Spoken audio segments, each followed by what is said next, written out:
I'm Colleen McEdwards at CNN Center. You are watching our live coverage of the final farewell to U.S. President Ronald Reagan, to former U.S. President Ronald Reagan, who passed away on Saturday at the age of 93 from complications from Alzheimer's disease, which he had battled for about a decade. You are looking at live pictures now from the U.S. state of California, where he will be laid to rest, and the motorcade procession that is moving along the highway there from Naval Air Force Base, where the plane just recently touched down.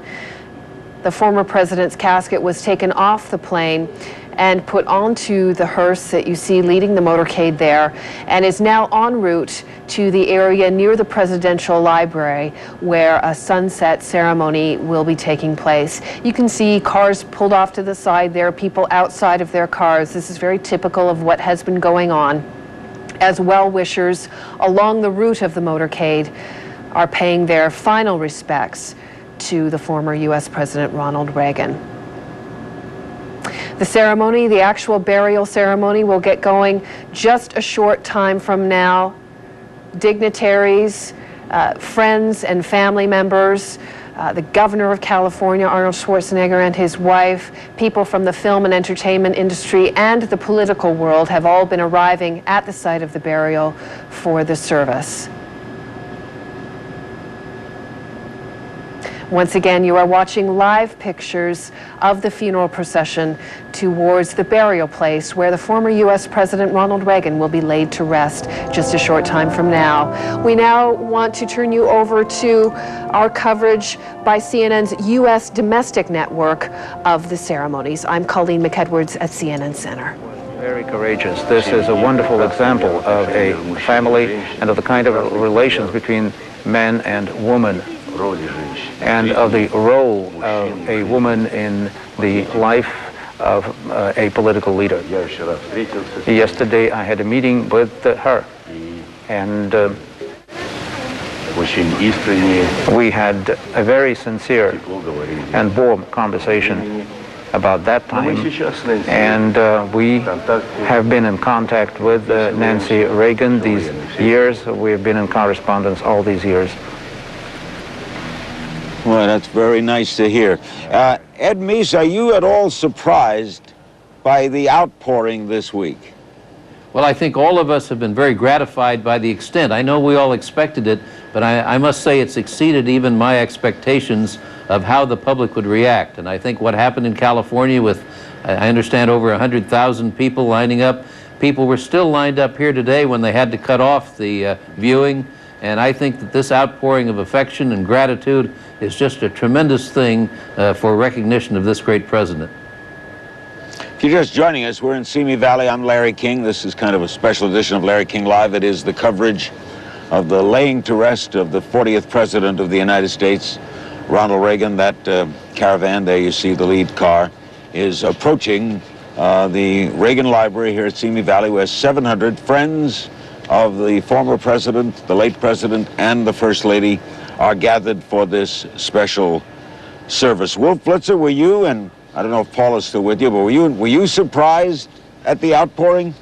Yes, I was surprised. I was a week ago at this time, Larry, in Normandy, getting ready to cover the 60th anniversary of D-Day, and all of a sudden, of course, we began to get word early that Saturday morning, a week ago tomorrow, that Ronald Reagan may be getting close to the end, and of course we began to prepare for that development. But even when it happened around 1 p.m. Pacific time Saturday afternoon and 4 o'clock Eastern time in the afternoon, it was already late into the night in France. It did come as a significant, a stunning development, even though, I guess with hindsight, none of us should have been all that surprised. I didn't really know what to anticipate in the days that followed, but I must say this week-long official period of mourning here in the United States, and the way the outpouring of solidarity and support for Ronald Reagan, the expressions of friendship, not only, of course, by those who loved him, the Republicans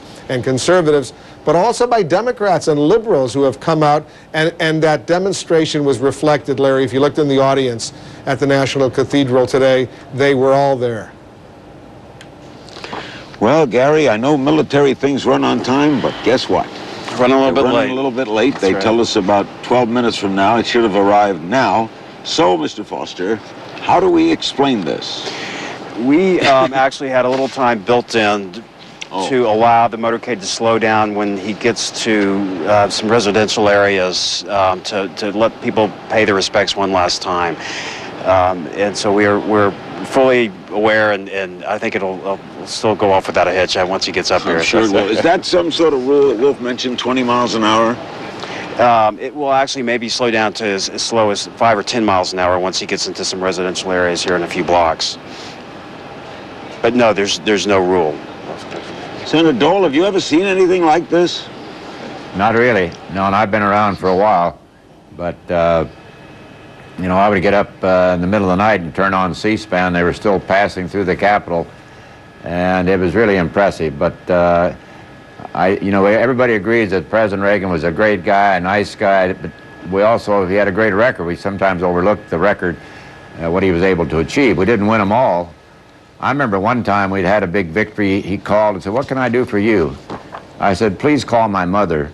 She's in the hospital." He said, "Give me her number." He made the call within 30 minutes. Yeah.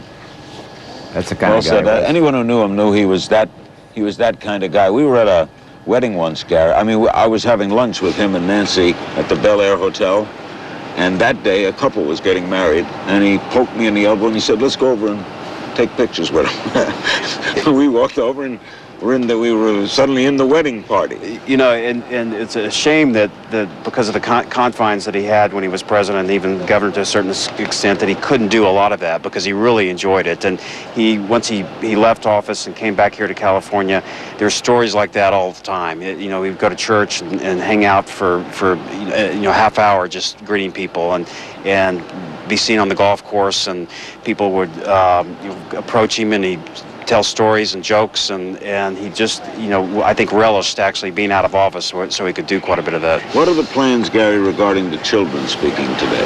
This will be the first time. This will be the first time, and all three of them will speak. And quite honestly, we have not been told what they will say or read. But this will be the first and only time that they will actually participate in any of the services. President Gorbachov, is the late President Reagan a popular figure in Russia? Президент Рейган популярен в России сегодня? Well, certainly he is among those who are remembered, and they remember his visit to Moscow. They remember his behavior. They remember his remarks. President Reagan was initially considered as just a hawk, as just a person who is a fierce anti-communist and who had some kind of special hatred toward the Soviet Union. But time later showed that, well, indeed, there were things that he rejected, that he could not accept, and he rejected those things that we ultimately rejected too. But he was a person who had a big heart, a person who had his values, and a person for whom the wish to do something, the wish to make a difference, the wish to support his friends, but in particular to support the entire nation, to support the mood of the entire nation. This was very, very typical of him. I saw that and I valued those qualities of President Reagan, and that's why we were able to get along fairly quickly, because we worked together not for too many years, but we were able to do a great deal together. You know, starting things of the kind that we started, starting the process of reducing nuclear weapons, of ending the arms race. It's difficult, it's hard work, but we were able to get along, we were able to speak candidly to each other. My opinion of his human qualities also is very high. He was a great president. He was a wonderful man. He was an extraordinary person. This motorcade has slowed down considerably. I noticed they just got off at Lynn Road, Gary. Will you give us the proximity of Lynn Road to where we are? It's just about 5 or 10 miles from here, but it will take a while to come up because they're going to slow down, because as you can see, this is more of a residential area, and the crowds are, I don't know, 15 people deep, and so they're going to allow everybody to, as I said before, pay their respects. We actually have been advertising this route for quite a while for those who weren't able to either make it to the library or the U.S. Capitol to actually, say goodbye one more time. What do you think it is? Maybe this is for everyone. What do you think it is, we'll start with you, Gary, that brings people out to sit and wait and wait and wait to see a car go by? I would say, it's a combination of everything everybody's been said. He touched people in so many different ways, whether it was his policies or striking a chord from the less government and ending the Cold War, or his just unbelievable humility and warmness that he portrayed both in public through just his appearances, but then also, as you said, in private. I just think he just did not have an enemy in the world. Senator Dole, what do you think it is that people would come out just like this on a beautiful afternoon to stand on the street?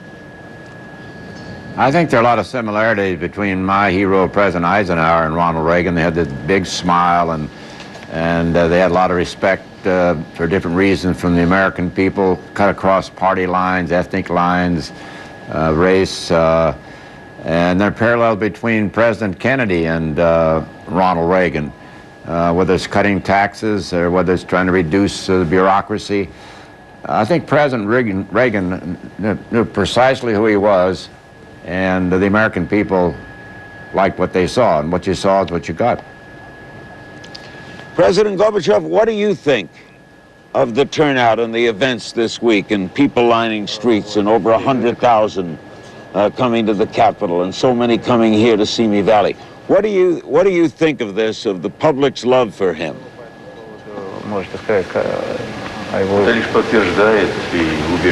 that just goes to show, to prove that I was right when I've been saying over these days, both in Russia and here, when I came here, that President Reagan certainly was someone who did a great deal for his own nation and for the world.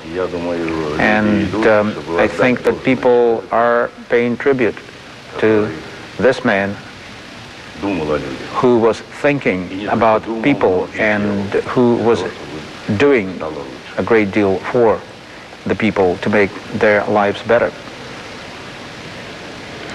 But he certainly, Ed Meese, was not controversial, right? I mean, there was a lot of people who disagreed strongly with Reagan policies. Было немало людей, которые резко были против политики Рейгана, все-таки это тоже факт, он спрашивает. That he was controversial in the sense that he had policies that some people disagreed with, but I think part of it was the fact that he could deal with people who disagreed without being disagreeable. And I know that's a cliche, but it certainly was true in his case.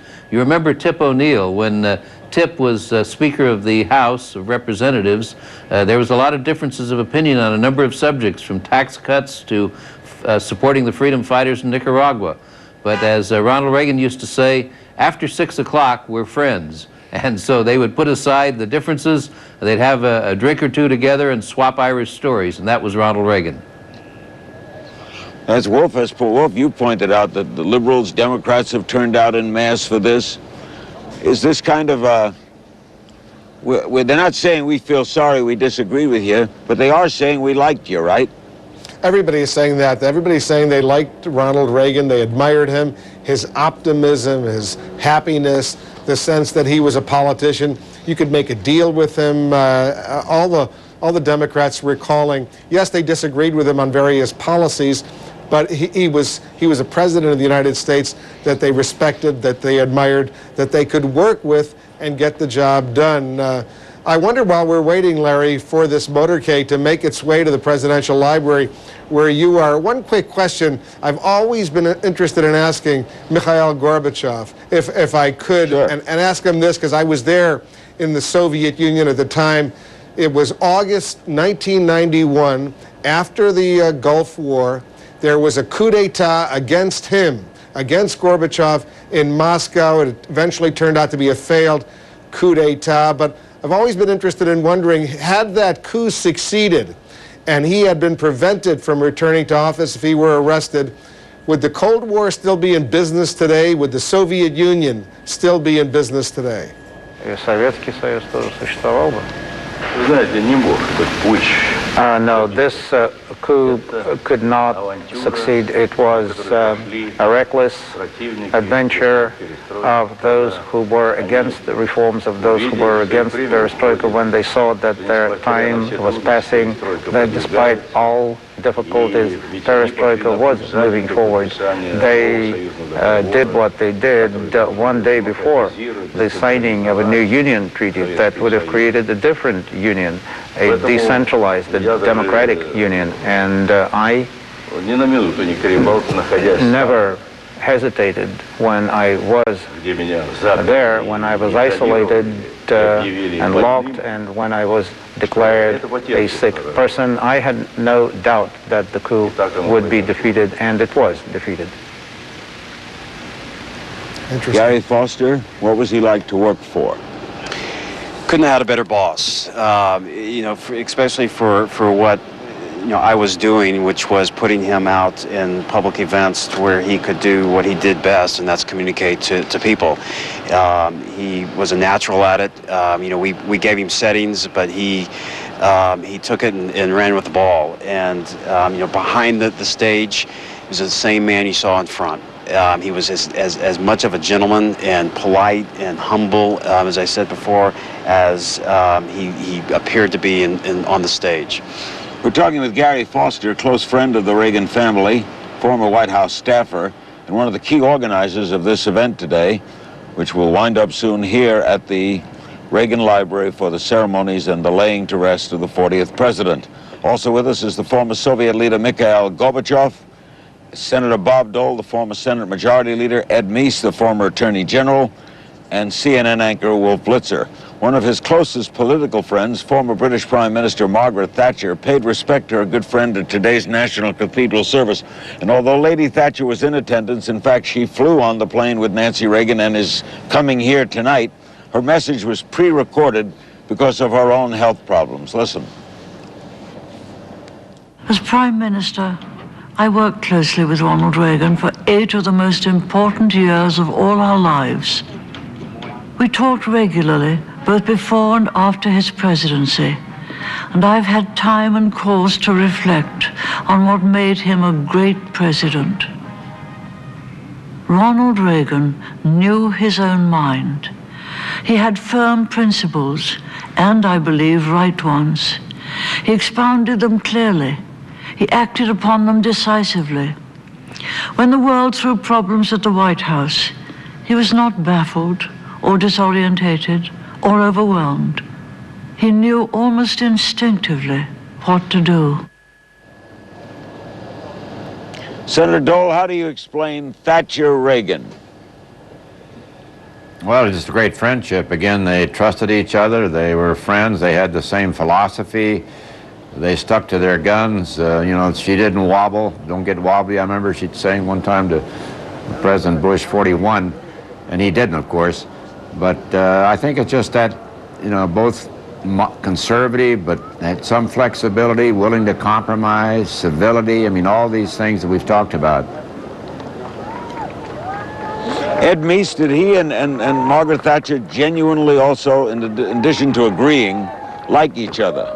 Yes, they certainly did. They had a lot of, they liked to joke together. They spent a lot of time together at these industrial summits when they attended, as well as on other visits. You remember Margaret Thatcher was had the first luncheon from a foreign head of government after Ronald Reagan was inaugurated, because they had already met, they had already talked, and he was very fond of her, what she had done in England, but then also from that point on, their friendship developed. One of the things that was very important was they reinforced each other, because almost all the heads of state that attended those industrial summits at the start of their respective terms were socialists.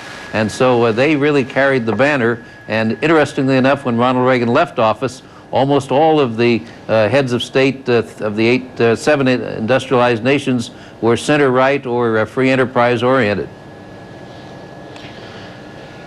Gary Foster, we are being told now that this motorcade is about 15 minutes away. Is that what you read, for you know the area? Yes, and in fact, I'm sitting here with my BlackBerry in my lap and just got a message from somebody in the motorcade who's actually worked for Ronald Reagan since 1979 when he was running for president. And has been in virtually every rally and parade route that he ever took, and he said he has never seen anything like this before. Really? Elaborate. Yes. Yeah. Well, it was a very short message, but he said it was literally hundreds of thousands of people, and he's never seen such a sustained crowd for so long, and even during his presidency. Well, Wolf, what do you make of this? Well, it's an amazing development. It underscores how special Ronald Reagan was to so many Americans. And it's not just Americans who remember him necessarily personally, because we've seen a lot of young people out there as well, Larry. You know, you asked earlier why people do this, why they just go out on the street and want to get a glimpse of this hearse, of this motorcade, of these limousines that are moving forward. I think they sense that this is history unfolding right now, and it's one opportunity that they have. They'll be able to share with their children and their grandchildren. I remember when I was a young kid growing up in Buffalo, New York, Larry, I don't know if you went through an experience like this, but I remember once in the town of Tonawanda, a suburb, I had heard with a bunch of my buddies, and I was in junior high, that Bobby Kennedy was running for the Senate in New York State and was going to be at some event. And we just decided we're going to stop playing baseball. We're going to go over there and get a glimpse. I didn't even know who Bobby Kennedy was, but I knew that he was the brother of President Kennedy, and I just wanted to see it. And you know what? All these years later, Larry, I still remember very vividly that glimpse of Bobby Kennedy when he was running for the Senate in New York State. Huh. Yeah. Also, Gary, you would attest to this, how much President Reagan loved sweets, not just jelly beans. Because I had lunch with him once, and he had a hot fudge sundae for dessert, and he scraped the bowl. Well, it was funny. He loved hot fudge sundae. The only advantage of him traveling to events without Mrs. Reagan, because you knew he would much rather have her by his side at all times, was he got to eat the dessert when he went on the road. You know, she helped him watch his weight and eat a healthy diet, and very seldom had a dessert when she was around. But when he was on the road without her, that was his biggest treat, was being able to eat his dessert. It can be safely said that Nancy eats like a bird. Yes, Nancy does not have much of an appetite. Not have a huge appetite. As we await this motorcade's arrival at the Presidential Library, again, running late because of unexpected crowds of people lining streets, causing the motorcade to slow down. They were due here to start this ceremony 17 minutes ago, and now they tell us they're about 10 to 12 minutes away. Let's show you some highlights of today's services at the National Cathedral.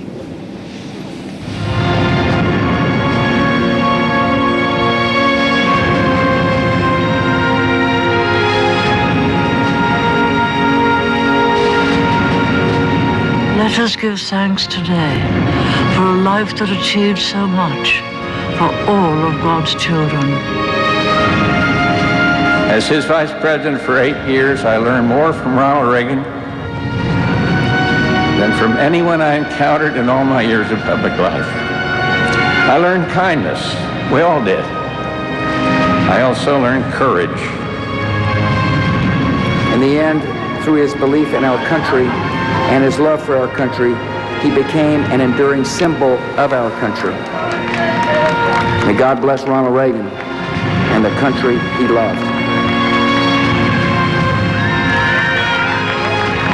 Senator Dole, how did President Bush equip himself today, do you think? Oh, I think he did very well.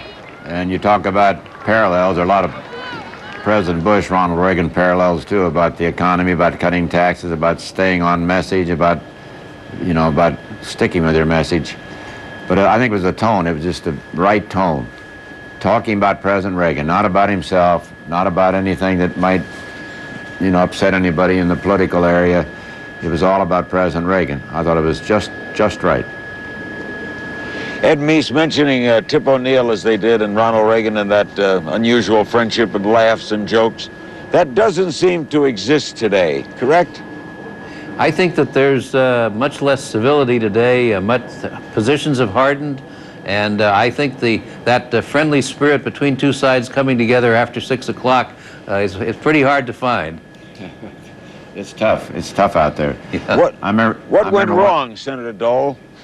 I remember once President Reagan was kidding. He said, "Why should I remember all their names? Only about half of them vote with me anyway." You know, we were down there talking about who voted this way and that way. But, well, I don't know.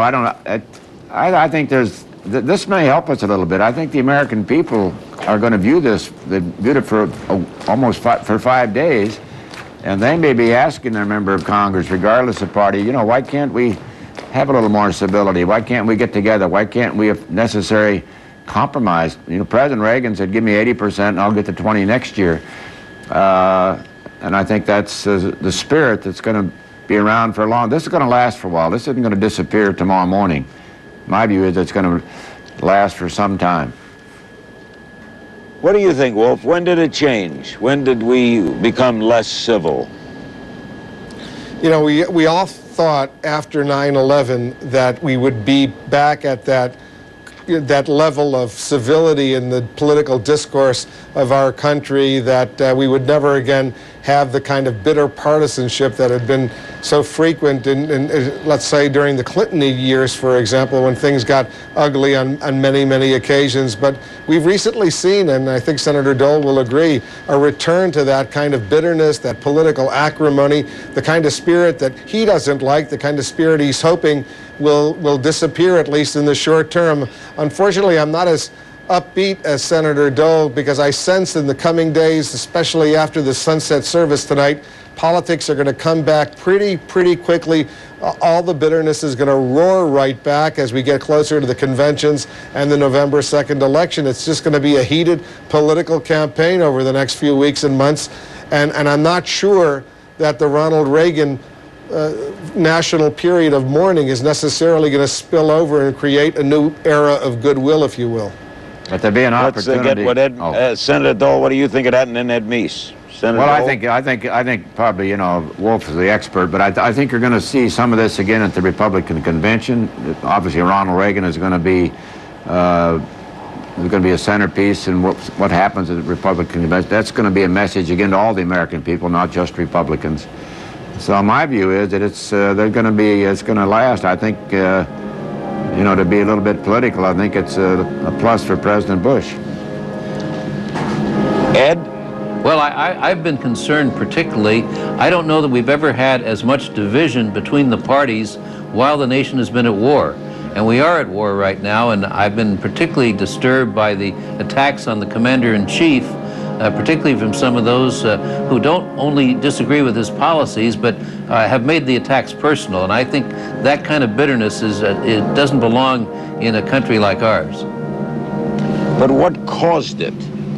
I don't know. Maybe it has something to do with leadership. Maybe it has something to do with just the way in which the parties have perhaps gotten more hardened in their positions and perhaps more polarized. Well, it's a very close division in Congress, too, and that always leads to, you know, more confrontation. And when it's 51 to 49 in the Senate, that makes it very difficult for either leader to have much of an impact. That's true, and of course... Gary Foster, tell us... I'm sorry, go ahead. No, I was just going to say, I think that what Senator Dole has said is true. The closeness and the division that is pretty close between the country as a whole, as revealed in polls and that sort of thing, probably is a contributing factor. Gary Foster, what are we seeing now? Now, this is on the stage, right? This is. You saw some honor guard getting in place, so it's obviously the motorcade is getting very close, but you know, because this is a state funeral, the armed services are extremely involved in this entire proceedings over the last 6 days. So we have military bands, we have honor guards, the guys moving the caskets are from all armed services. So you're going to see quite a bit of pomp and ceremony here, and it's all in place or getting in place as we watch. And we have the U.S. Air Force Band and the U.S. Army Chorus, right? That's correct. You're going to see a couple F-18s flying over at the end of the service, so it's it's well represented by our armed services. I think Plane going over now, apparently. It's just a commercial jet. Senator Dole, you want to say something? Well, I think that's what Gary said.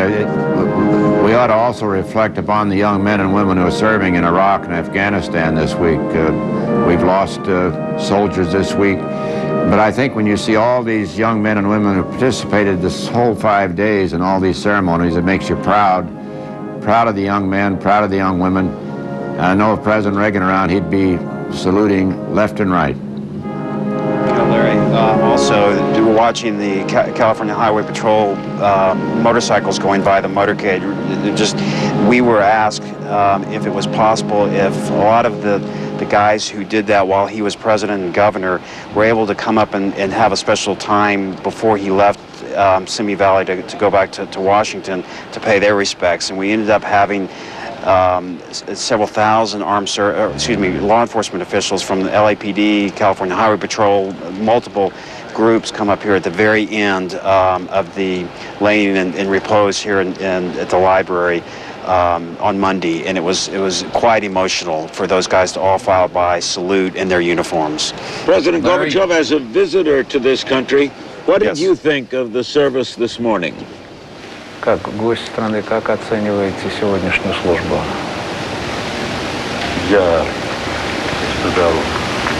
I had the feeling that was very emotional when this farewell to the president was happening.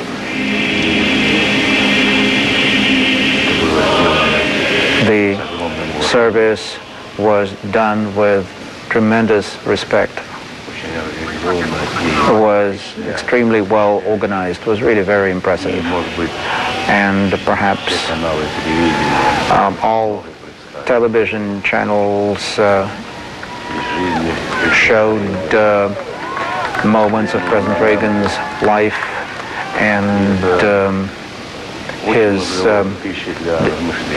talked about his final years, and I think that gave a lot of food for thought.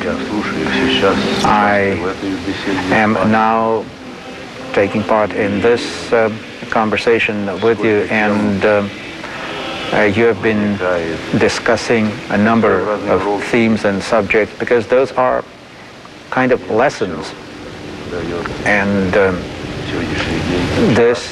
these are the lessons that you are drawing from today and from yesterday.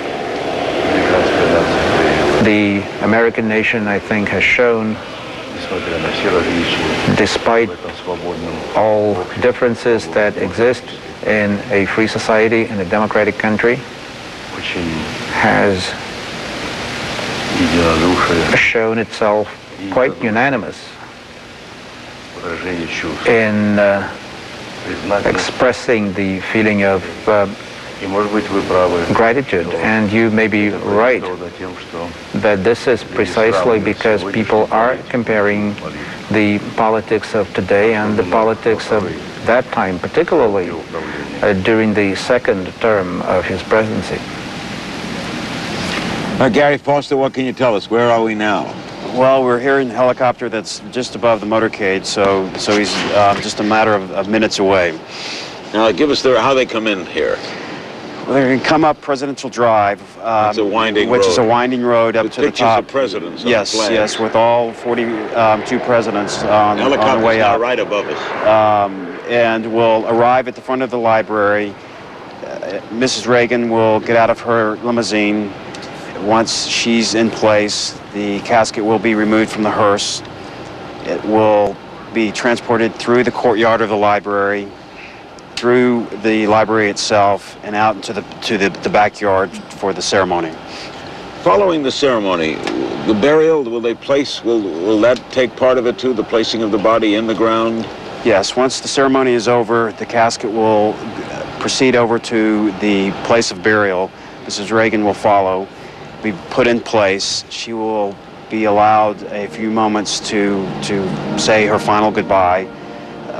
Reverend Vinning, who is their pastor, will say an invocation, taps the 21-gun salute and the folding of the flag, and present it to Mrs. Reagan. It's going to be quite emotional. The casket actually is going to be preceded by a bagpipe that will be playing Amazing Grace, that I think will be very, very emotional. At some services, they'll throw pebbles on the casket or some sort of reminder of People's Association. People, all the guests here, all 700 guests, once Mrs. Reagan leaves, will be able to file by. So I'm sure we will see everybody paying respects in their own way. And now we have pulling in right behind us about 5 or 6 California Highway patrolmen on motorcycles. We hear a helicopter directly above our heads. What you're seeing, of course, and we are where now? We are looking out. Is that Simi Valley? This is Simi Valley, and we're on one of the mountaintops overlooking the valley. It's just, you know, as you were talking earlier, it's a spectacular site that this library sits on top of. The library is right sort of there behind us, That's right? correct. That's correct, right over our shoulders. This is some scene, Senator Dole. I wish you were here. This is an incredible setting. Have you been to this library? I've been there. I had the great honor to speak there on one occasion, and it is a beautiful site. Stanford University made a big mistake when they're the losers, and they deserve to lose because all those liberal professors didn't want anything to do with President Reagan. What is that story? I don't know. Well, I think maybe Ed Meese could fill you in, but I think that's the original plan. I may be wrong, but No, Larry, originally the thought was that the Presidential Library would be up on Stanford University in Northern California, where it would be close to the Hoover Institution, where a number of people had worked for the Reagan administration. And there were some objections on the campus there, unfortunately, from some of the more liberal people. Ronald Reagan said, well, if there's going to be any controversy, we'll find someplace else. And of course, they found it what is probably, in the long run, a much better spot down where it is now in Simi Valley. It's a beautiful place. I was honored to be on one of the trustees, the founding trustees that built the library initially, and it's just a marvelous site. And I think in the long run, it worked out for the best, which is kind of typical of Ronald Reagan, I think, in what's happened in his life. I had the honor of speaking here once, and I noticed that Senator Howard Baker is coming to speak in August, and Justice O'Connor will be speaking here in September. That's a regular thing, right here, Yes, Gary? yes. They have outstanding speakers on a regular basis come up as part of the library program. It's a beautiful library, and a great part of it also, if you're visiting out here, and they're expecting tons of visitors as you see the motorcade coming sort of up the hill, there's a great tribute to his days as an actor. Lots of posters and pictures and sights and sounds around Beverly Hills and Los Angeles. Have you been here, Wolf? Yes, I've been there, Larry, and it is a fabulous place to visit, to experience history. Anyone who wants to learn something about Ronald Reagan will appreciate what's going on. The other day, when I was in Normandy, France, covering the D-Day anniversary, Douglas Brinkley, the presidential historian, was there. He was just there not that long ago, a few weeks ago, and he had some access to some of Ronald Reagan's diaries. And he told us a story, Larry, and I'm sure Gary might want to weigh in on this, that when Ronald Reagan was president, every single day, virtually every single day, he was so disciplined, he would handwrite. He would write with his own words some thoughts of what happened that day, some reflections. He didn't dictate them to a secretary or to a machine. He would just simply write in his diary, and those diaries are going to be made available to historians in the not-too-distant future. And I think another side of Ronald Reagan, yet another dimension, will come forward. I don't know if Gary wants to talk about that or if he's had access to those diaries, but it's going to be a fascinating new treasure trove for historians and biographers. Well, Wolf is right, and as Attorney General Meese can say, witness this. There was Ronald Reagan wrote most of his speeches longhand before he was elected president, and so he's a fabulous writer, and he was encouraged and challenged to actually chronicle, every day, as Wolf said, his presidency, and so we will have access to those at some point, which I'm sure will be, every historian will be fascinated by. Ed, you ever read any of it? I have never read any, but he told me about some of the entries that he's made over the years, and I think it's correct. He was a very disciplined person. There's another aspect to his discipline, which was why he was so healthy, and that is that he also worked out every night. Those were the two things he did. Do his exercises, treadmill and weightlifting, and also write in his daily journal. Now the motorcade is coming up the hill, coming right to the library. We've had quite a number of motorcycle cops pull into the area where we are already. What's the purpose of the helicopter, Gary? Well, it's a combination of security, but we also had a helicopter up there with a camera in it, so the world will continue to be able to see the coverage. But there's always a security helicopter above every motorcade movement. Where are we Can right I ask, now? Larry, can I ask Gary a question? Why the family didn't want that helicopter shot on the motorcade that brought the casket and Mrs. Reagan from the presidential library the other day to the Point Mugu Naval Air Station, yet on the return they've invited the media to show this motorcade virtually going the whole way? It was not the family's decision. Unfortunately, in this era in which we live in, there's probably no fewer than a dozen agencies that had to approve it, and unfortunately we did not get all those agencies to approve it. And in fact, the Secret Service agent that's in charge of this entire event, he was on the phone this morning with Homeland Security to finally get the approval for the helicopter today. But airspace and all security arrangements have been elevated just tremendously, even since I was in the White House 10 years ago, because of the era in which we live in today. Where is the hearse now, Gary? This is Presidential Drive, just literally a matter of a few hundred feet away from where we're sitting. So we should be seeing the Will it come hearse. right behind us here? Yes, come right behind us. Okay, we're sort of around this bend here, right? Yes, yes. This is part of the windy road up to the library. If you come to this library, if you're ever out in the Simi Valley area in California, and it's about on an easy traffic day, about an hour from Los Angeles. From Los Angeles, that's correct. Straight up the 405, which is kind of a parking lot, but sometimes... Yeah, on a good day, it's an hour. And these cars are now winding up. We expect them to come right by us momentarily. And then again, they will go to the front of the building. Yes. The casket will be removed. Yes. Carried through. The viewers will get to see them carried through the main entrance. Carried through the courtyard into the main entrance of the library, through the library momentarily, and into the back lawn, which is where we will see the sunset. Hey, Larry, is it getting a little, the sun's still out there, right? I mean, it's getting a little, not quite as bright as it was earlier. Are we going to be playing it close, Gary, here on sunset? When is sunset?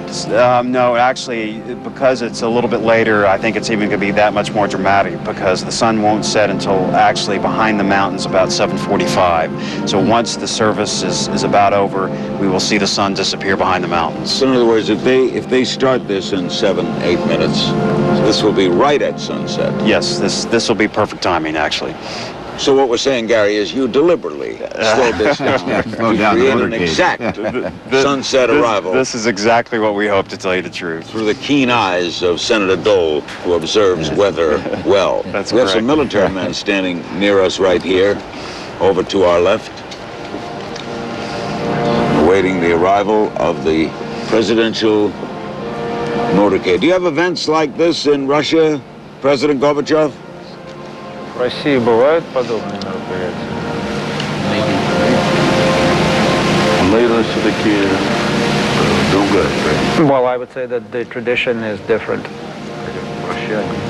Although, of course, there is a farewell. And there is the viewing of the body in the coffin. And there is music that accompanies the event, and there are remarks and speeches made at the civil service. I want to interrupt you, Mr. President, just a moment. The hearse is, this is the hearse, is it not? Yes, Passing right by us, Gary. We are right next to it. And there we see the flag-draped coffin. The car's behind us. And as they pull around this turn, they're going to be right at the entrance to the building, right? That's correct. That's correct. And you see it stop and Mrs. Reagan get out of her limo momentarily. Is the wind blowing out there a little? Not bad. No, but there's a nice breeze, but it's not too bad. Larry, once the service Senator begins, Dole, is it a, excuse me, Larry, is it a 1-hour service? Is that what we anticipate? Yeah, right, Gary? Yes, it'll take about the way 1 I hour. read it, it's a Yes. exactly 1 hour service. That's correct. I want to thank Senator Dole. I know he's going to be leaving us. We'll hang out here and watch this whole thing along with you, and then have a wind-up and have our guests comment at the end of this service what they thought about it. But I know Senator Dole will have to leave us. Thank you much, Bob. Thank you, Larry. It's a great honor to be on Always the program. great seeing you. Honor President Reagan. Thank you. Our honor to have you. And thanks for staying so late, running almost 45 minutes late from the start of things. We actually took the air hosting this program almost an hour ago. Now, Gary, where will you go? Well, if you don't mind, I'd like to go take my seat at the service. And, I don't and mind join at us. all. Give my best to my wife. I sure will. I'm sorry you're not going to be able to join us, but I understand. Thank you. But someone has to do this, That's Gary. right. It might as well be me. Wolf Blitzer will be standing by. Ed Meese will be standing by. Mikhail Gorbachov will be standing by at the Hilton Hotel in Houston. We thank Bob Dole for being with us. Candy Crowley is on the scene. We'll be checking in with her as you watch the family disembark and head toward the centerpiece of the library, the main entrance to the library. Let's see if we can pick up any sound. Let's just watch.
that stage area there. And of course, Nancy will be laid to rest next to him when she joins him.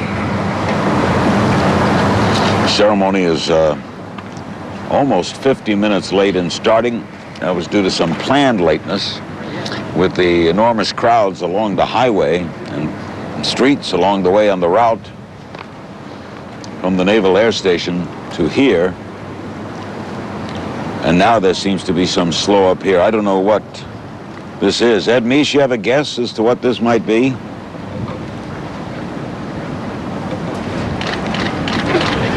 I guess Ed isn't connected with us. Wolf? I think what they wanted was to give the family a chance, Larry, to freshen up inside before they emerged. But they had that long drive in from the Naval Air Station. They wanted to give Mrs. Reagan and everyone a chance to simply freshen up a little bit. Now the family, we see them walking out for this service about to begin. The immediate children, of course, of Ronald and Nancy Reagan, and Michael Reagan himself right there with his wife as well. I don't think there was anything more to it than simply that, Larry.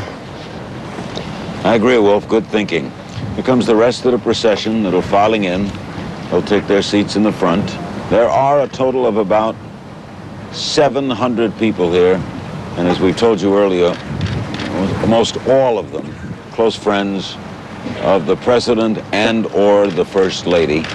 They now take their seats in the front. This ceremony is moments away from beginning in this beautiful setting, northwest of Los Angeles, Simi Valley, California. And folks are being seated. The program is about to start.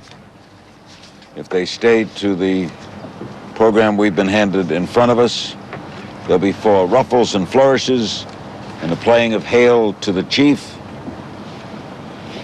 It's a poem by Sir Walter Scott, music by James Sanderson.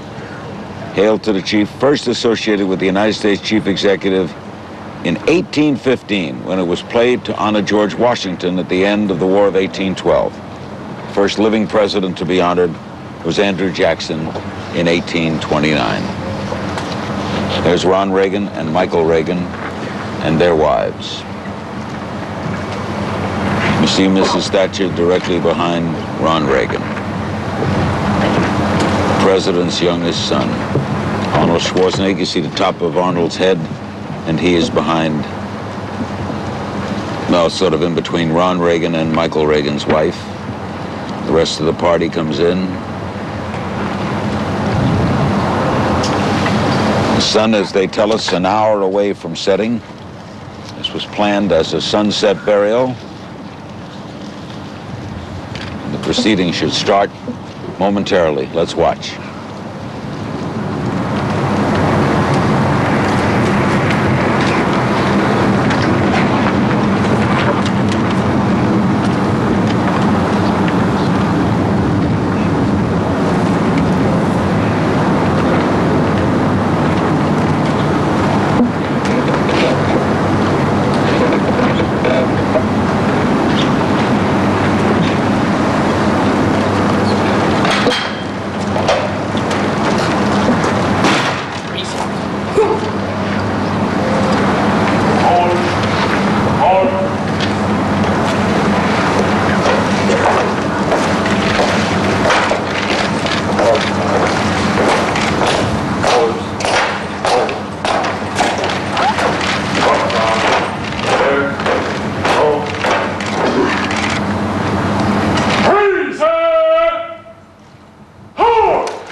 Up.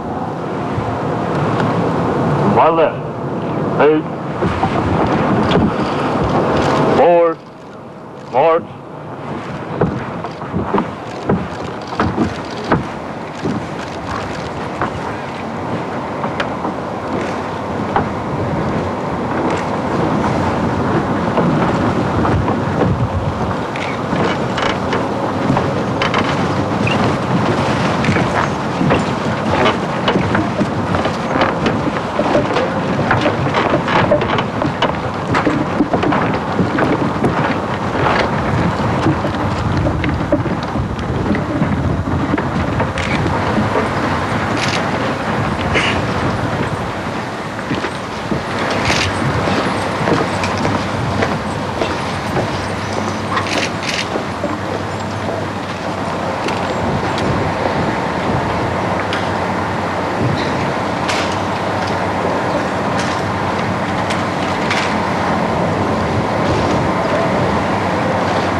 Please pray with me. Eternal and Almighty God, we began this day, and it seemed the heavens were weeping as we paid our farewell to your servant, Ronald Reagan. We eulogized him. We worshipped under the arches of that stately cathedral. We have come from sea to shining sea, to this soil which he loved so much, and where his body will remain. Gracious Lord God, turn our tears of sorrow into the hope of the resurrection. Comfort our hearts, and especially the Reagan family and the nation, for we celebrate his life, and we do it through Jesus Christ our Lord. Amen.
Good evening. I'm Mike Reagan. You knew my father as governor, as president, but I knew him as dad. I want to tell you a little bit about my dad, a little bit about Cameron and Ashley's grandfather, because not a whole lot is ever spoken about that side of Ronald Reagan. Ronald Reagan adopted me into his family, 1945. I was the chosen one. I was the lucky one. In all of his years, he never mentioned that I was adopted, either behind my back or in front of me. I was his son, Michael Edward Reagan.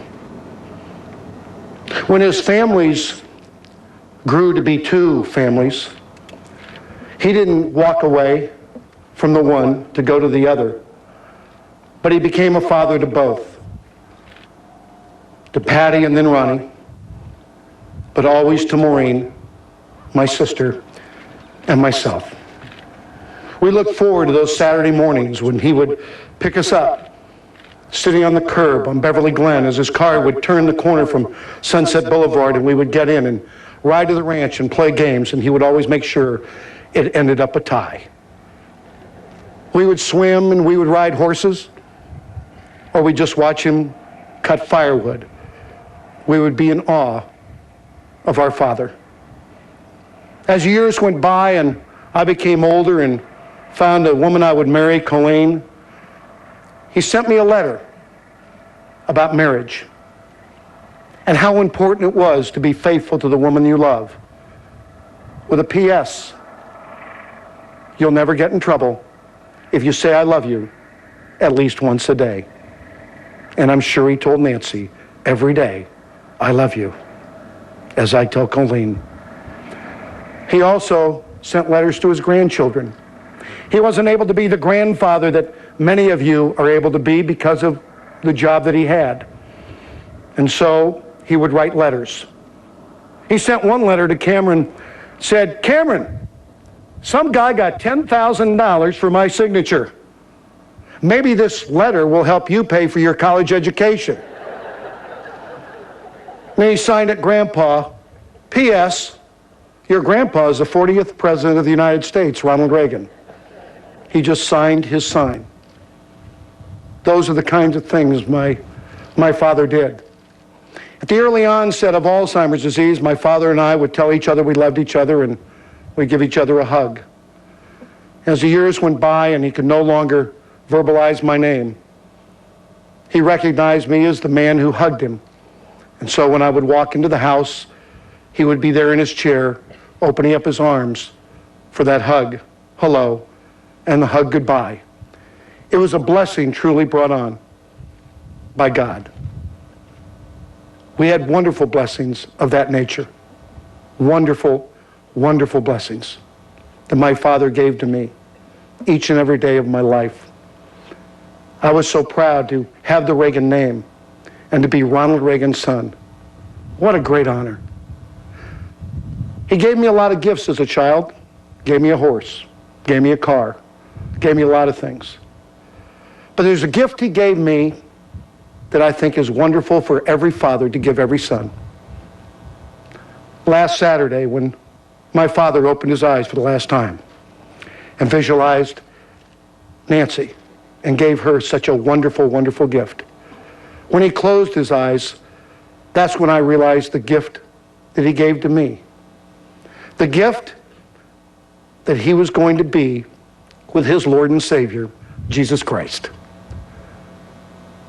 He had, back in 1988, on a flight from Washington, D.C. to Point Mugu, told me about his love of God, his love of Christ as his Savior.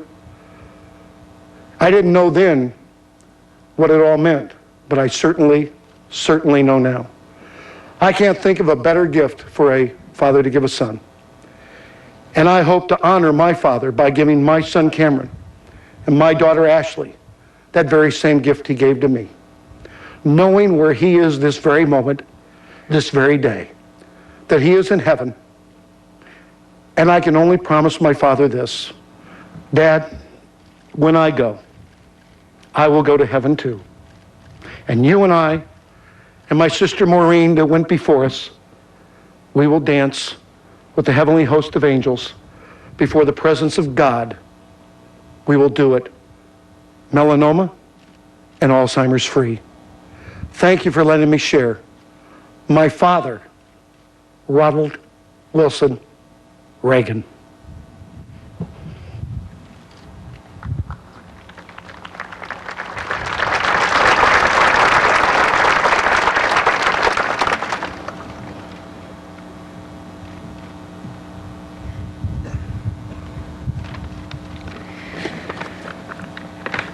Many years ago, my father decided to write down his reflections about death, specifically his own, and how he would want people to feel about it.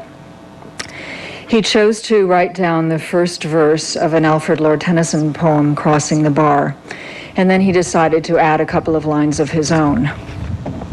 I don't think Tennyson will mind. In fact, they've probably already discussed it by now. Tennyson wrote, "Sunset and evening star, and one clear call for me, and may there be no moaning of the bar when I put out to sea." My father added, "We have God's promise that I have gone on to a better world where there is no pain or sorrow. Bring comfort to those who may mourn my going." My father never feared death. He never saw it as an ending.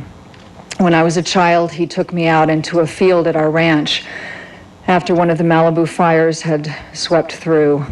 I was very small and the field looked huge and lifeless, but he bent down and showed me how tiny new green shoots were peeking up out of the ashes just weeks after the fire had come through.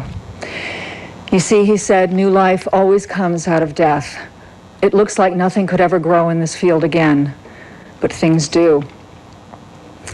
He was the one who generously offered funeral services for my goldfish on the morning of its demise. We went out into the garden and we dug a tiny grave with a teaspoon, and he took 2 twigs and lashed them together with twine and formed a cross as a marker for the grave. And then he gave a beautiful eulogy. He told me that my fish was swimming in the clear blue waters in heaven, and he would never tire, and he would never get hungry, and he would never be in any danger. And he could swim as far and wide as he wanted, and he never had to stop because the river went on forever. He was free. When we went back inside and I looked at my remaining goldfish in their aquarium with their pink plastic castle and their colored rocks, I suggested that perhaps we should kill the others so they could also go to that clear blue river and be free. He then took more time out of his morning, I'm sure he actually did have other things to do that day, and patiently explained to me that in God's time, the other fish would go there as well. In God's time, we would all be taken home. And even though it sometimes seemed a mystery, we were just asked to trust that God's time was right and wise. I don't know why Alzheimer's was allowed to steal so much of my father, before releasing him into the arms of death.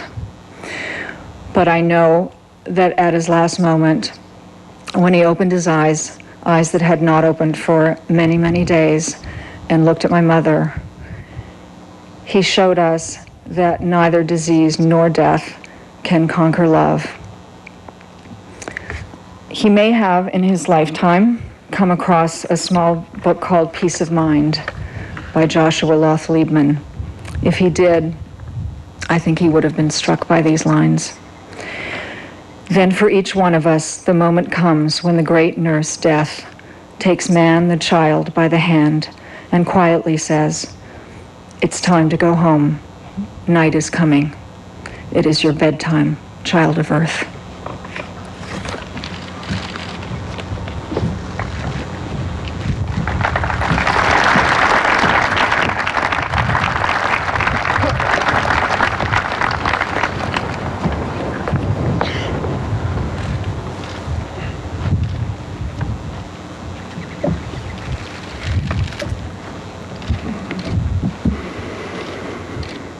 He is home now. He is free. In his final letter to the American people, Dad wrote, "I now begin the journey that will lead me into the sunset of my life. This evening, he has arrived. History will record his worth as a leader. We here have long since measured his worth as a man. Honest, compassionate, graceful, brave. He was the most plainly decent man you could ever hope to meet. He used to say, 'A gentleman always does the kind thing.' And he was a gentleman in the truest sense of the word. A gentle man. Big as he was, he never tried to make anyone feel small.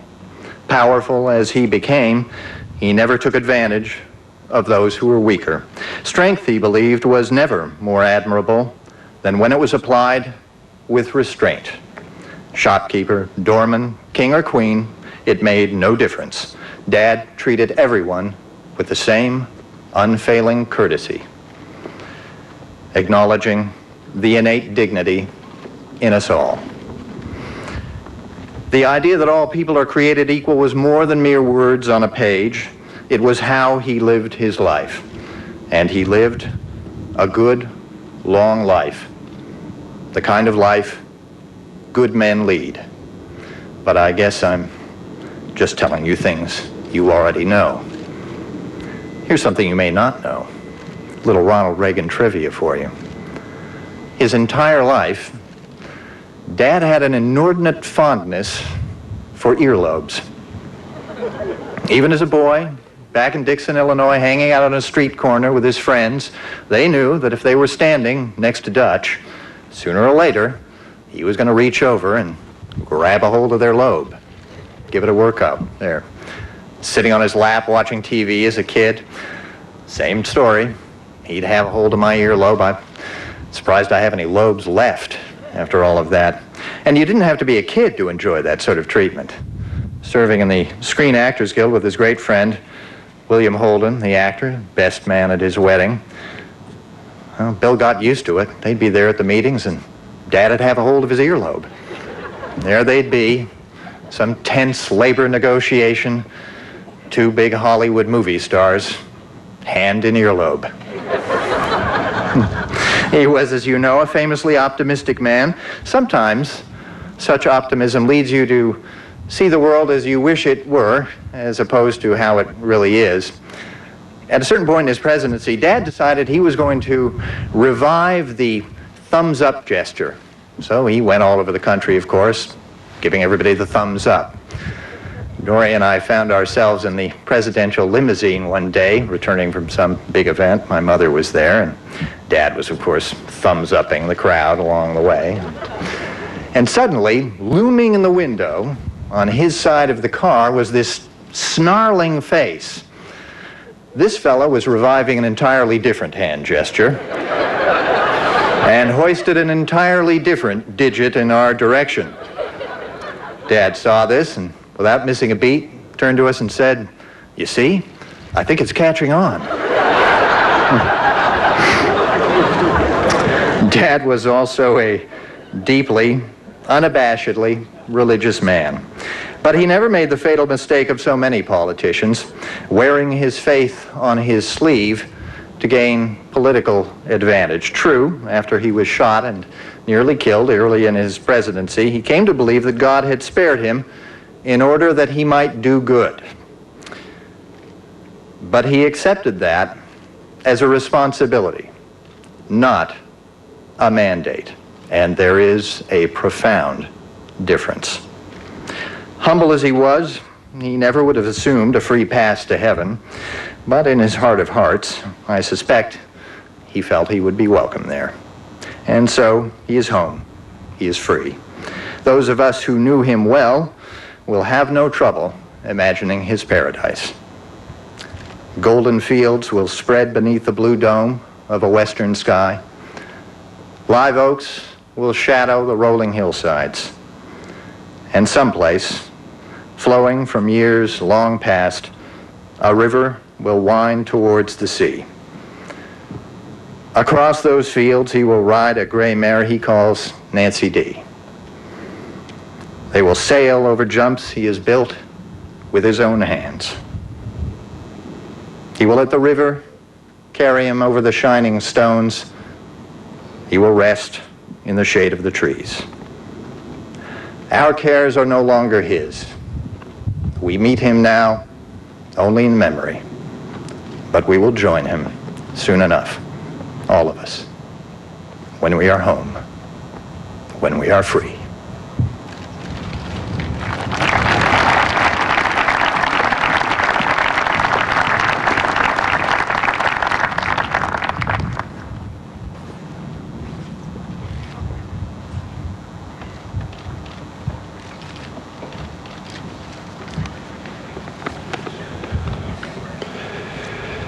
The Lord is my shepherd, I shall not want. He maketh me to lie down in green pastures. He leadeth me beside the still waters. He restoreth my soul. He leadeth me in the paths of righteousness for his name's sake. Yea, though I walk through the valley of the shadow of death, I will fear no evil, for thou art with me. Thy rod and thy staff, they comfort me. Thou preparest a table before me in the presence of mine enemies. Thou anointest my head with oil. My cup runneth over. Surely goodness and mercy shall follow me all the days of my life, and I will dwell in the house of the Lord forever.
Time. Bears, hold. Ready, step.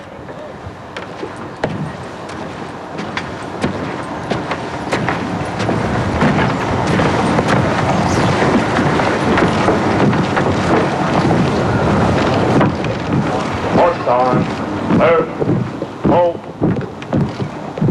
Center, stage. There, down.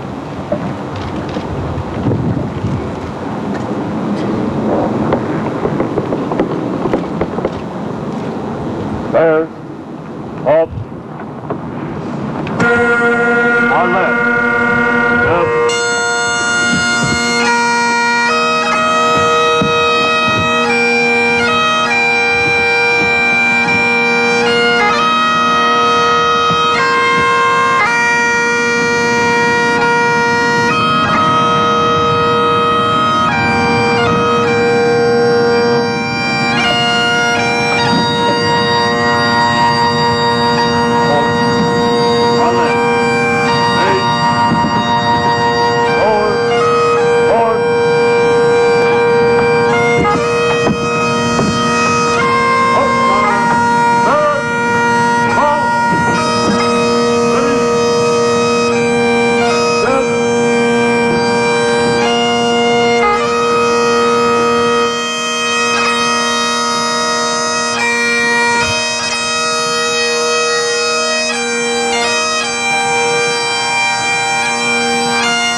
Hold.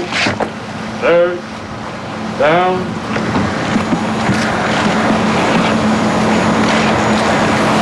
Hold. There. Hold. Hold. Right. Hush.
Mrs. Reagan,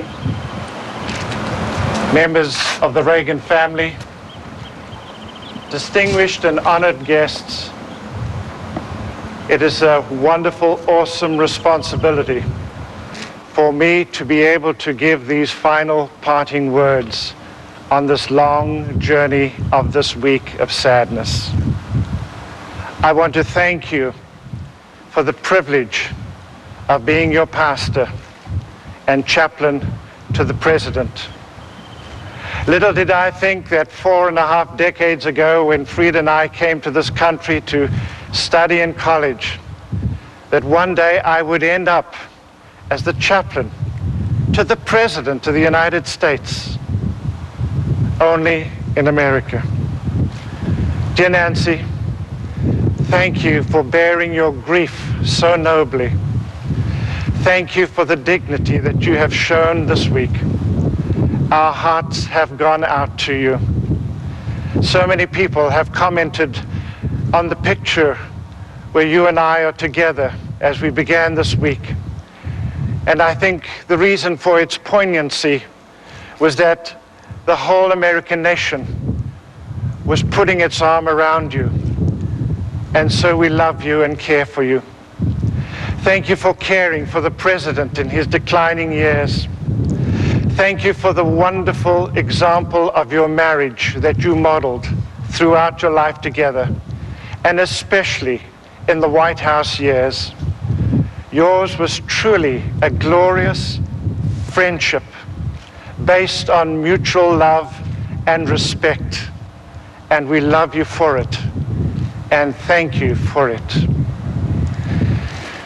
To you, Michael,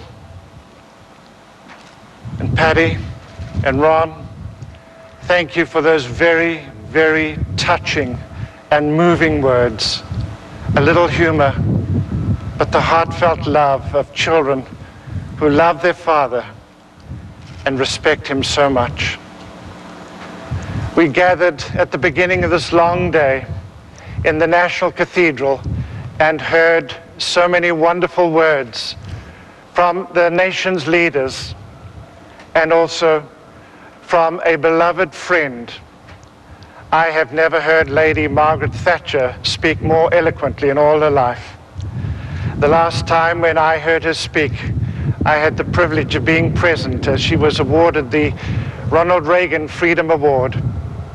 And I remember her saying particularly, when Ronnie spoke about the Soviet Union as the evil empire, even I blanched. Thank God that neither she nor your husband shirked in the face of communism, but saw its demise. He touched us all. When I went back to the land where I was born in South Africa, I went to see my aging father. And as I sat in his study, he pointed to a huge picture behind me framed. It was of your husband. And he said, "This is my president." 10,000 miles away, he identified, as we all do and shall do through time to come.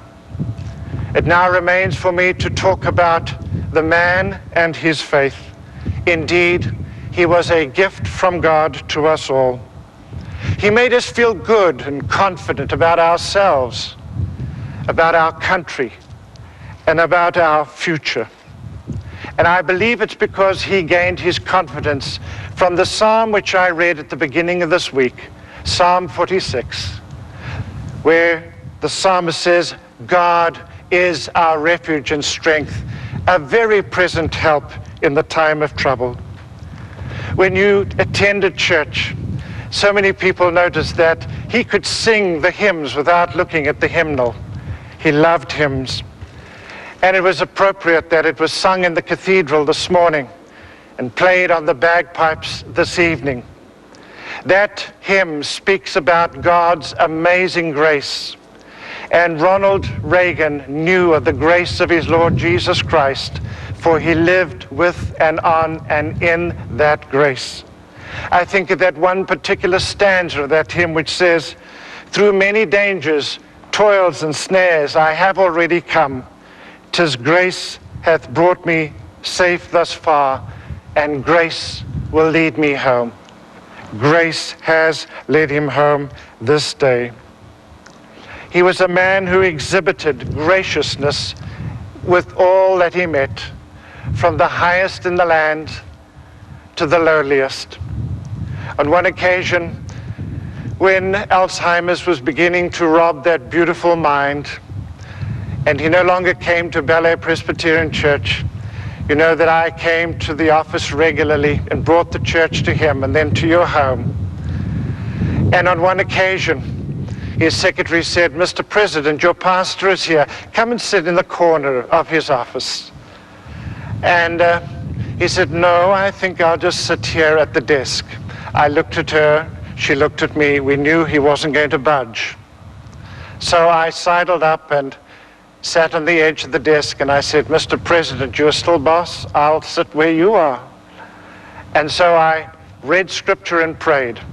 Shortly afterwards, his secretary ushered in my wife, and he stood up immediately and went over to her and shook her hand. You see, the gentleness, the kindness, the love, the gifts, the fruit of the Holy Spirit was deeply embedded in his DNA. As Ron has already said, in 1994, he wrote that letter saying, "I now begin my journey into the sunset of my life." But I believe that last Saturday, he began a new journey into the glorious presence of Almighty God. And he is basking in the sunshine of his love. And I believe he's touching the face of God, as he said during the Challenger disaster. And the Lord is saying to him, "Well done, my good and faithful servant." Let me close with just one thought.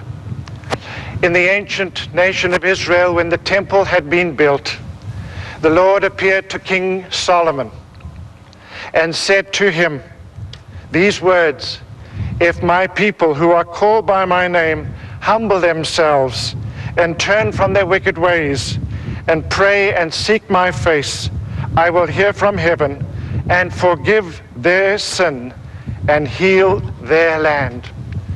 God was reminding his ancient people that the glory of the nation was not in power or prestige, in wealth or in might.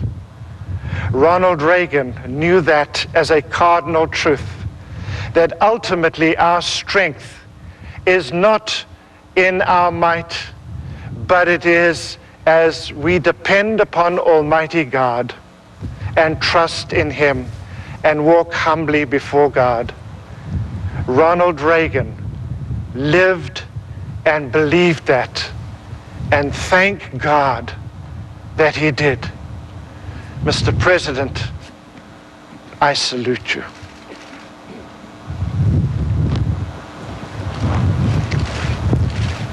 Thank you.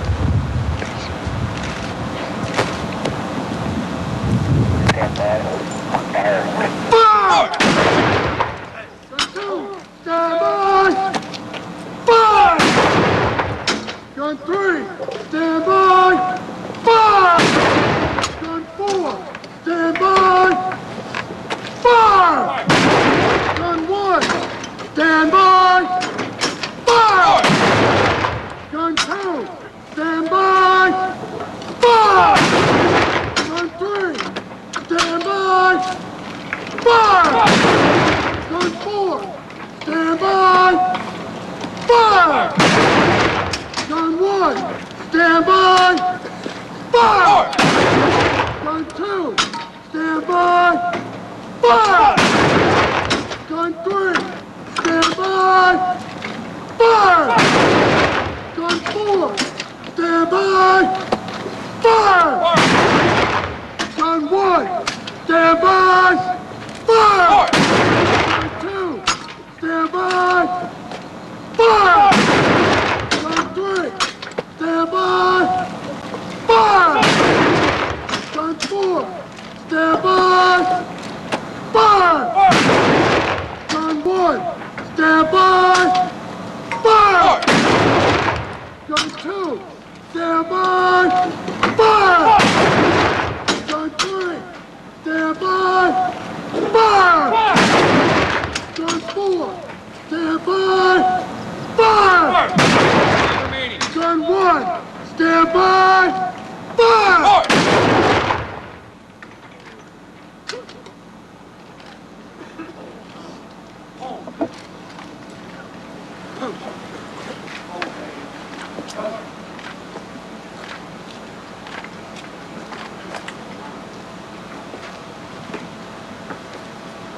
pray with me? Now, eternal God, we commend into your hands the spirit of your servant, Ronald Wilson Reagan. We commend him into your care and keeping, and as we do so, we commit ourselves afresh into your love and care. Teach us to so live that we shall never, ever be afraid of death, nor ever ashamed to see you face to face.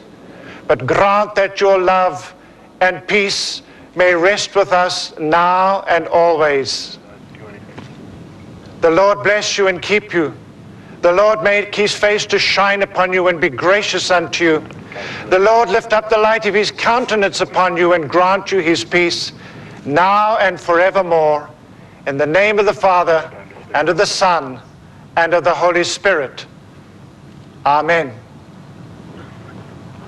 Late is better than early. Spin it.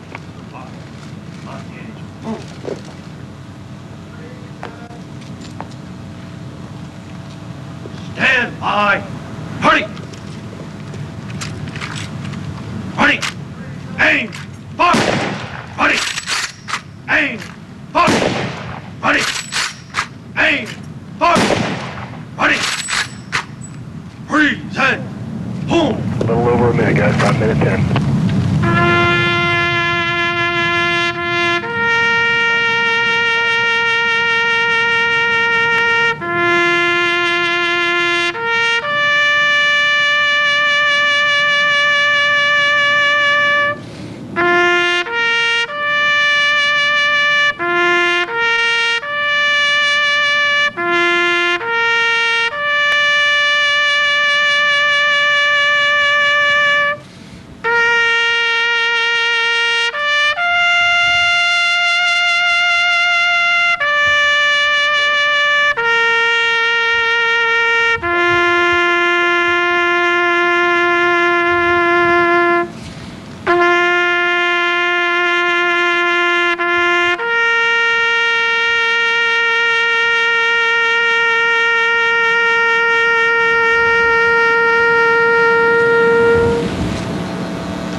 beautiful sunset in Southern California. The president's wish to be buried at sunset at the site of his library overlooking the valley he loved, Simi Valley, California. And this service comes to an end. And so will our portion of the program, but I want to get some comments from some of the guests. Ed Meese, what did you think of what you just saw? I thought it was a marvelous ending to a very spectacular tribute to the president, and having his children there give those heartfelt remarks, as well as having the entire ceremony there with the sunset and all, was the proper close for what he would have liked and what is really appropriate in ending this chapter in our history of our country. I also think that the military presence throughout the events of the week is very important to Ronald Reagan. He was a military man himself, as you know, having been an officer during World War II, and that, combined with all the other aspects of this tribute, I think is a very fitting memorial to him. Beautifully said. President Gorbachov, what is your reflection on this evening?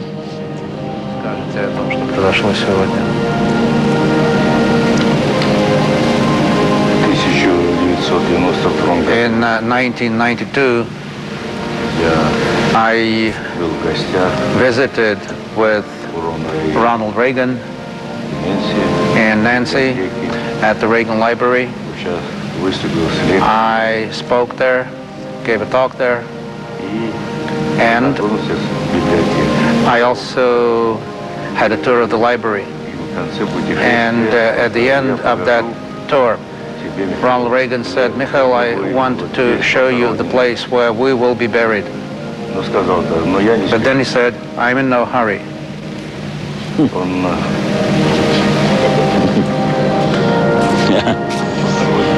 And Wolf Blitzer, what are your thoughts on what you saw here tonight? Well, you know, my thoughts are with Nancy Reagan right now, Larry. She had been so stoic, so brave, so composed throughout this week. Only at the very end, when they took that American flag off the coffin and she went up there, did we see her really break down. Understandably so. This is the last time she's going to even be that close to her husband, Ronnie, who she called him Ronnie. She loved him so very much. And I was touched by the fact that her children came up behind her as soon as they saw her begin to lose it a little bit. This is a powerful woman, Larry. As you point out, she may be frail, but she's very, very strong. Ed Meese, were you surprised that she finally did break down? No, not really. She's been a strong person, as Wolf said. She is a strong person, but this emotional moment, I think her reaction was what we might expect, and we can sympathize with her. Wolf, I guess it might tie in together. You couldn't have Hollywood scripted this better. This was about as perfect a scene as Larry, as you can imagine. What a fitting ending to Ronald Reagan, 93 years old, the 40th president of the United States, literally fading into the sunset of the Pacific right now. What a spectacular moment. Ed Meese, I know you know this scene very well. Spent a lot of time in California. I don't want to sound like a overly done loving Californian, but can't beat the sunsets.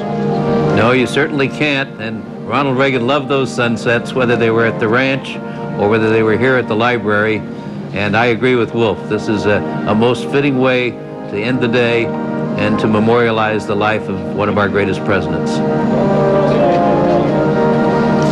There you see the sun fading in the distance at about 1 minute before 8 o'clock Pacific Coast time. This long day started back in Washington, D.C. many hours ago with that incredible service at the National Cathedral, and ends tonight here at the Reagan Library in Simi Valley, California, as all of the 700 guests get to go by and give their last goodbyes to the 40th president of the United States. One of those, of course, the former Prime Minister of Great Britain, Lady Margaret Thatcher.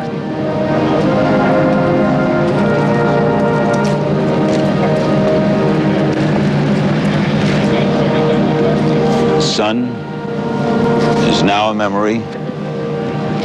Cars are beginning to leave behind us.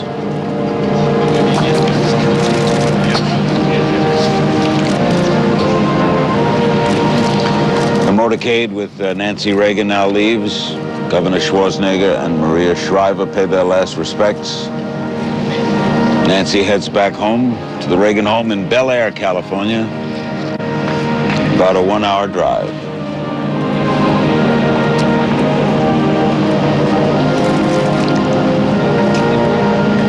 And this service comes to its conclusion.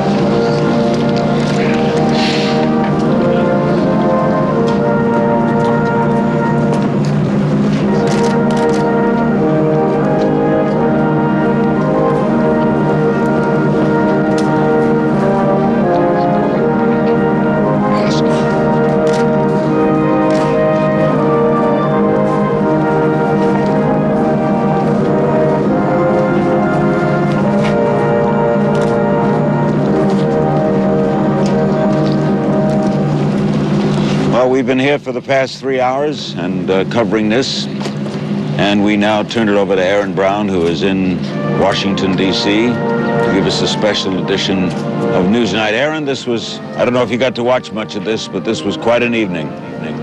Well, Larry, we saw it all. Thank you. We awoke today on a grisly, drizzly day in Washington, which felt oddly perfect for what was in store, and the night ended in a glorious sunset across the Pacific, and that too seemed exactly right. The program tonight is not our usual fare, not in tone or substance, not in length or in structure. For those of you who missed the nation's farewell to the president this morning, we hope you'll stay with us over the next hour or so, and you will see what millions of others watched throughout the day. For those of you who watched so much of it this day with us, we hope you'll watch it again, seeing some things you missed earlier. There are some still photos to show you, a few friends of Mr. Reagan's to talk to, a song that seemed perfect for the moment to play, a perfect ending of our program. We even eliminated the crawl. So tonight, a different news night, but news night still, and it begins at the beginning of a day of long goodbyes.